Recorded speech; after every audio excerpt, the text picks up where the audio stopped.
Hello and welcome to Yorkshire Voice this Friday, April the 8th. I'm Will Cole. Coming up on today's show, a Yorkshire town has been named the best place to live in the UK. It's a wonderful area to live. We think that it's got more or less everything. You've got wonderful hills just along there, you've got the river. Good shops and cafes. Meet the rising star of the airwaves who has taken over Yorkshire with her unique take on interviews. And we speak to an allotment owner about the stress-relieving effects of gardening. Well, I had quite a stressful job actually before the end of my career, and I used to come home from work and I'd come round to my allotment and spend an hour here and just wind down. But first, if you're planning on heading out in your car in and around Leeds this weekend, you may need to leave more time for your journey. Delays are expected across the city due to the closure of Armley Gyratory for roadworks. Our reporter, Jessica Bailey, is live in Leeds City Centre. Jess, tell us more. Thanks, Will. I'm here on the hedgerow in Leeds City Centre, and as you can see, there are buses going past behind me. And from tonight, they'll have a very busy weekend ahead. Leeds is set to face diversions this weekend that could be as long as 13 miles due to the closure of Armley Gyratory that will affect transport across all parts of the city over the next few days. The roundabout in Armley will be shut as part of a multi-million-pound improvement plan announced by Leeds City Council in February, and it will be closed to vehicles from 8 p.m. tonight until 5:30 Monday morning. But when it reopens at the beginning of next week, there will still be changes, including a 30-mile-an-hour speed limit and narrower lanes in place. But for now, people are being advised to try to opt for public transport options rather than driving into the city centre. Back to you, Will. Thanks, Jess. As the cost of living rises, the focus is on the price of food, gas and electricity. However, the added cost of period products is yet another financial burden. Phoebe Morton spoke to the founder of a Leeds-based charity who is currently in Kenya donating products to girls in need. Period poverty is the term used for the lack of access to sanitary products due to financial constraints. More than a third of girls aged 14 to 21 in the UK struggled to afford or access period products during the pandemic. With the rise in the cost of living, there is a risk this could get worse. Freedom for Girls is a Leeds-based charity actively campaigning for menstrual equity and fighting period poverty. It's always going to be a high demand accessing services like ours. I think, obviously, everything's gone up. So, I suppose to actually produce period products, the materials that make those will have gone up as well. And at the end of the day, I suppose big companies have to make profits. But, for a long time, a lot of the supermarkets were really good, and that was really positive that they actually took the tax off, they didn't charge the tax even before the tampon tax, was removed. But I think, just general cost of living, everything's going to rise anyway, and including period products. And yeah, it needs to have somebody to stand up and say, hey, hang on a minute, this is a basic necessity. In this day and age, yeah, there's going to be a lot of people who really don't, thinking actually, I haven't got my, even the cheapest, 50, 75, 70p, something like that, they haven't got that money. They need to feed their children, the last 60p is on a loaf of bread to feed your kids and not period products, which, we've been sort of saying since I started in 2017, but it's just got worse and worse. It's not getting any better, unfortunately. As purse strings are getting tighter, Freedom for Girls continues to work across West Yorkshire to supply those in need with a variety of products. With the gas cap lifted and national insurance going up, the cost of living crisis is hitting the pockets of workers across Yorkshire. This is felt the most for people in the gig economy or on varied incomes. Our reporter Daniel Pye spoke to a freelance musician in York about how to survive when the bills keep rising and there is nothing left to cut. As the Bank of England expects inflation to rise to 8%, it will be freelance musicians such as Michael that will be hit the most, as well as all other workers on low incomes. I spoke to Michael about how the cost of living crisis was affecting him.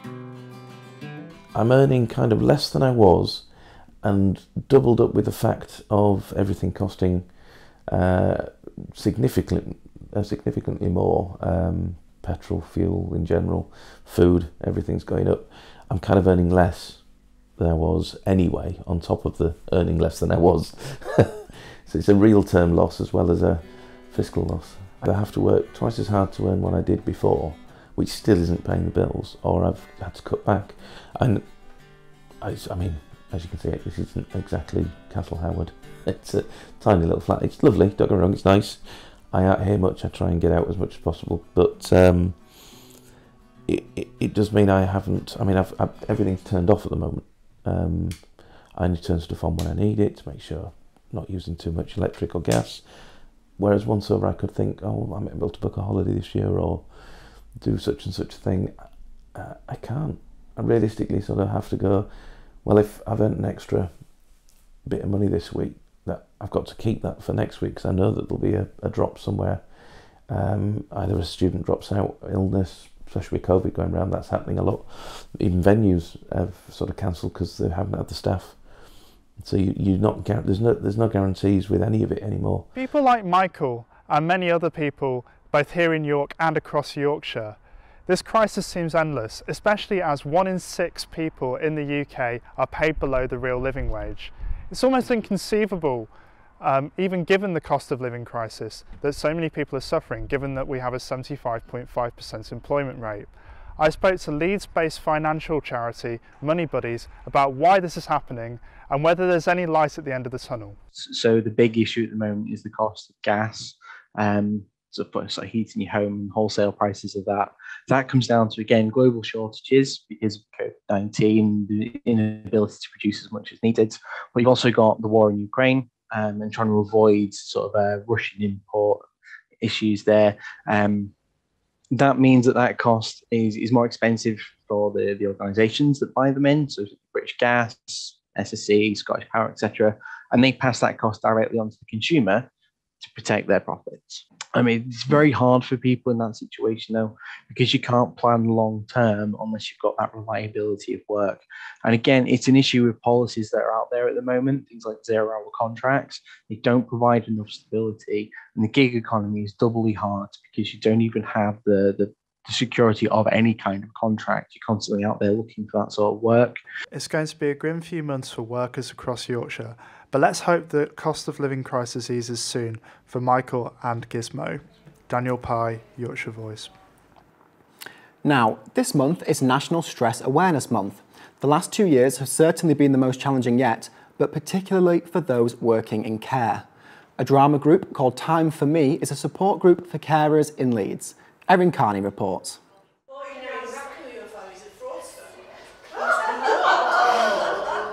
A moment of laughter for a weekly drama session that takes place in Leeds city centre. However, for this group of carers, the class comes as a welcomed release from their usual daily stressful lives. Time For Me is a creative, mindful, drama-based meet-up for carers in and around Leeds. With no previous drama experience needed, the group meet at Leeds Playhouse to create a sense of community and support in a fun, safe space. So while arts and creativity is like the sort of backbone of this project, it's so much more than that. It's about your well-being. It's about giving that space for you to take care of your mental health. It's been absolutely fantastic to meet some of these carers and really understand their stories and understand how we can help them, really. Jane Dresser, a regular of the group, has been a carer for the last few years after her husband had open heart surgery last December.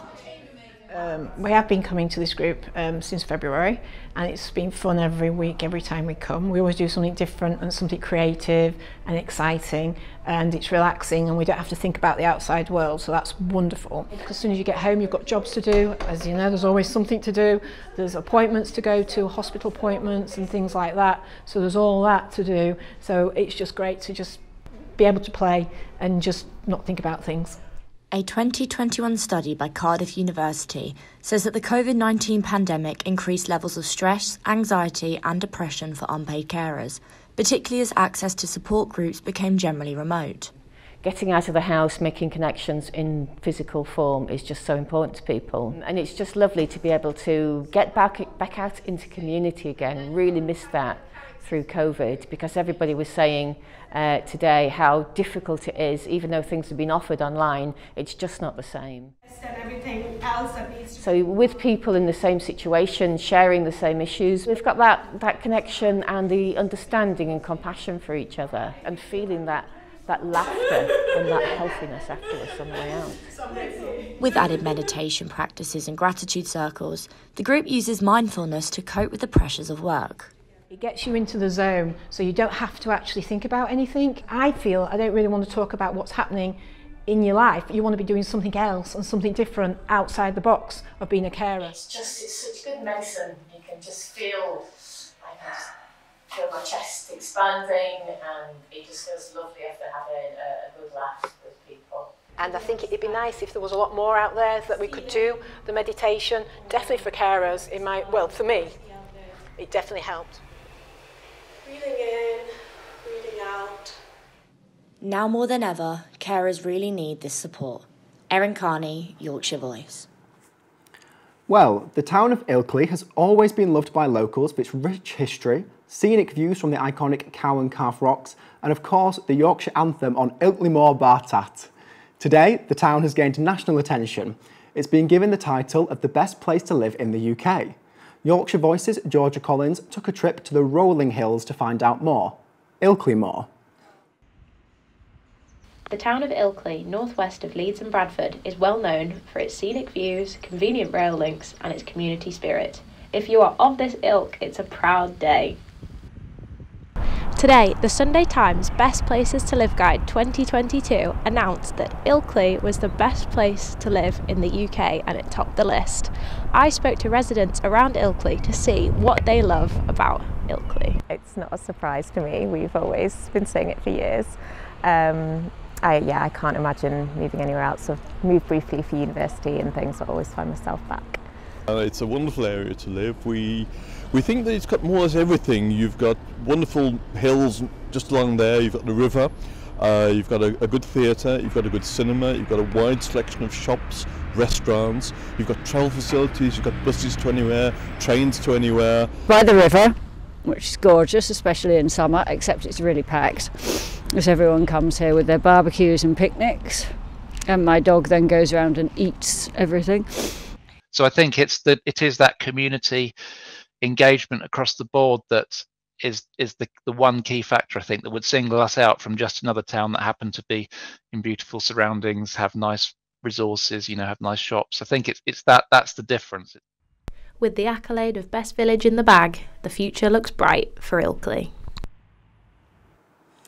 Now, today we were joined at Yorkshire Voice by Young Audio Awards nominee and the host of the Izzy radio show, Izzy. Her show, which airs on BCB Radio, has celebrated its 2-year anniversary. Our reporter, Grace McGrory, spoke to Izzy earlier about her successes and even picked up some presenting tips along the way. So Izzy, you've had your radio show now for 2 years. What was it that made you want to start? Well, BCB contacted us and they asked if they would like to ask me if I wanted to do a radio show, and well, I said yes. Yeah, is it something that you've always wanted to do? Well, I never usually expected me to get in the radio game, but I've sort of gotten into the move of it, and it sort of, made me get into the feel of radio. Yeah, definitely, and we'll take a look at you in action. Welcome to Izzy's big interview, and this week we're chatting to the Christmas man himself, Santa! Ho, ho, ho! Hello, Izzy. Interviewing Grants from Making Fun. Hi! How you doing? Good. Thank you for having me. I'm very thrilled that you asked me to be a part of your show. Thank you so much for watching Izzy's World. Bye! See you in our next video! So it's definitely been a success, hasn't it? Yeah. How did it feel to be nominated for the Young Audio Awards? What was that like when you found out? Well, I was just ordinary walking home from school, got onto the car, Dad showed me the video and I was like, wait, what? Were you shocked? Yeah, I was really shocked, the feeling like it was just an ordinary day of school, then bam, something hit me. And it was incredible. Oh, that's amazing. And I know that will have been up there with one of your highlights of your career so far, but I just wondered, are there any other parts that have been your favourite? Who's maybe your favourite guest that you've interviewed? Well, I've got to admit, interviewing Dr. Zand was incredible. Graz, all my interviews were amazing, but the radio itself was incredible. Oh, that's good. And who's your dream guest? If you could interview anyone on radio, who would it be? I really don't know. You don't know. Aim high though, Izzy, I think. I think you could get some good guests. And then I wanted to ask you, because obviously you're a brilliant presenter, have you got any advice for me? Because I'm only just beginning my career, really. Just keep listening and keep learning. If you feel like it's important, keep it in your brain. Keep it in your brain. I like that. Thank you. And then what have we got to look forward to in the future? Have you got anything coming up? Are you doing anything because you're on Easter holidays now, aren't you? Yeah, so that means there'll be some special ones and like Easter, or talking about Easter, maybe even about chocolate. Chocolate. Oh, that's my favourite topic, chocolate. I do like chocolate. Thank you so much for coming. It's been brilliant to meet you. You're welcome. Thank you very much. And you can listen to Izzy on BCB Radio every Tuesday at 6:30 p.m. And from one budding radio star to another, one of our own team at Yorkshire Voice has been shortlisted in a national radio competition. Ella Bicknell is a 6-time Student Radio Award winner. Her documentary, which tells the story of writing letters to strangers during the pandemic, has been nominated for the coveted Charles Parker Prize. The winners will be announced this afternoon in Birmingham. They'll go on to produce their documentaries for BBC Radio 4 and their 10 million weekly listenership. I didn't have full faith that someone would reply to a letter sent using a random postcode generator. Quite often, we're told to be aware of stranger danger. So, this is the story of the man that replied. I embarked on this project, hoping to make an impact on him. Never could I have known the impact it would have on me. Good luck to Ella, you're already a winner to us. Now, over to Mark for a look at all the sport. Thanks, Will, and we start with the news that England's women's football team, the Lionesses, will play North Macedonia this evening at the Tosha Proesk Arena. The last time they met, England won 8-0. The team will be hoping to extend that run in this evening's World Cup qualifier. Elsewhere, back in Yorkshire, Brighouse Town women retained the West Riding County Cup last night after beating Leeds United on penalties. Brighouse scored their first 4 penalties and their 16-year-old goalkeeper saved 2 of United's attempts. And in men's football, Championship side Huddersfield Town are in action this weekend against Luton Town. Huddersfield currently sit 1 point ahead of Luton as both sides fight for that all-important playoffs position. Manager Carlos Corberán has been speaking to the media ahead of Monday's game. Yes, it's clear that the position on the table that they have is deserved it, because for me they are competing really well. It's one team that never give up, and they have a very strong mentality that create the perfect moment to be living on Monday a very competitive game. And this is what is going to be a very competitive game, because you cannot expect another thing from this game. And that's all your sport, Will. Thanks, Mark. Now, not everyone has a house with a garden. For those who don't, the National Allotment Society rents community space for people to grow their own fruit and veg. During the pandemic, there was a boom in applications for plots. Now, 250,000 people in the UK own an allotment. Ella Bicknell met with one gardener who said how glad he was that allotments were kept open during the pandemic. As the days are getting longer, allotment gardeners are using these precious moments of daylight to harvest the last of their winter vegetables. Now, being able to eat your own produce isn't the only benefit to owning yourself a plot like this one. In fact, the University of Sheffield found multiple mental health benefits to owning yourself an allotment, from physical exercise to being at one with nature. For Phil, his allotment is his home away from home. I had quite a stressful job actually before the end of my career, and I used to come home from work and I'd come round to my allotment and spend an hour here and just wind down. And I can see it in a lot of people, you know, it's so relaxing. There's no stresses or strains. You just go at your own pace. During the pandemic, it's been a godsend for thousands of people. Just to be able to come round, and believe it or not, the government actually recognised this and kept them open. It's one of the few things that was kept open during the pandemic. In the last few years, more and more people have been approaching Phil to get a plot for themselves. On our site now we've got I'd say a good 50% of our plot holders are either young people or young families with children. We try and cater for them on our site. We have Easter egg hunts for them, you know, make it interesting, scarecrow competitions, and yeah, it's something else. Whether it's building scarecrows or digging up leaks, allotments continue to provide that perfect escape. Now, with the Easter weekend fast approaching, it is the season of chocolate eggs and fluffy bunnies.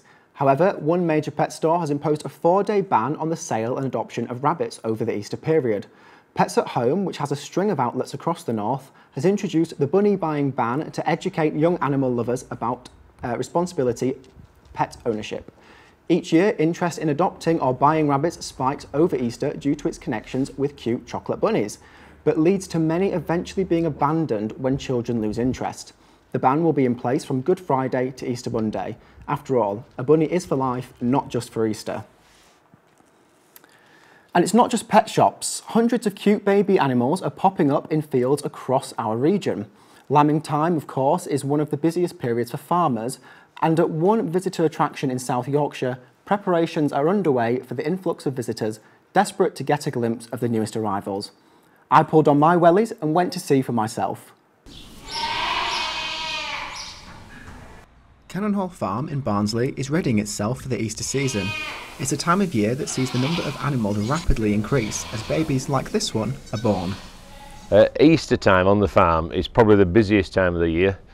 With us being a farm that's open to the public, as well as being a farm that looks after animals and has lots of newborns, then obviously that's twice the workload. You know, everyone likes to come out for a day out at Easter, and it's the time that we focus on most of our new arrivals. We've 500 sheep lambing in the spring, most of which are focused on Easter, and obviously it's a full-on period. We've got to make sure that we really commit all our effort possible to it, because you know, these sheep and whatever animal it is have tried hard all year to nurture the young, and really they need a helping hand at this time of year, and it's our job to do that. I think it's really important to be absolutely organised. You know, anything that can be done beforehand needs to be done. We need to make sure that we're thoroughly prepared.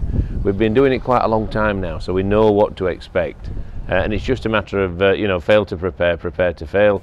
If you get that right, then you tend to get the birthing time right. The young are viable. They know how to feed. Mums have the milk that they need. So it's all about doing the small stuff well and making sure that you're all over the detail, and that's what we try and do. With more animals to see, families can't wait to visit the farm. I'm looking forward to see the reptiles and the lambs. Yeah, you're excited to see all the new baby lambs that are coming through? Yeah. Yeah. Very. I'm excited to see the baby lambs because when they're born they're really cute and I love them. What about you, Ren? What I'm excited for is for ponies. It's because they're all giddy and stuff. Easter is still a week away, but spring has well and truly sprung here at Cannon Hall. That was so cute, and I'm not even kidding. And that's all we have time for today. Thank you for joining us over the last 2 weeks. Be sure to keep up to date with our social media accounts on Facebook, Twitter and Instagram for more Yorkshire Voice content. And as this is our last broadcast, to end our final show, we'll cross over to another one of our multi-talented reporters, Dan Pye, who's also a musician in his spare time. He loves our Yorkshire Voice theme tune so much, he's decided to play us out tonight. From me and all the team, goodbye. Take it away, Dan.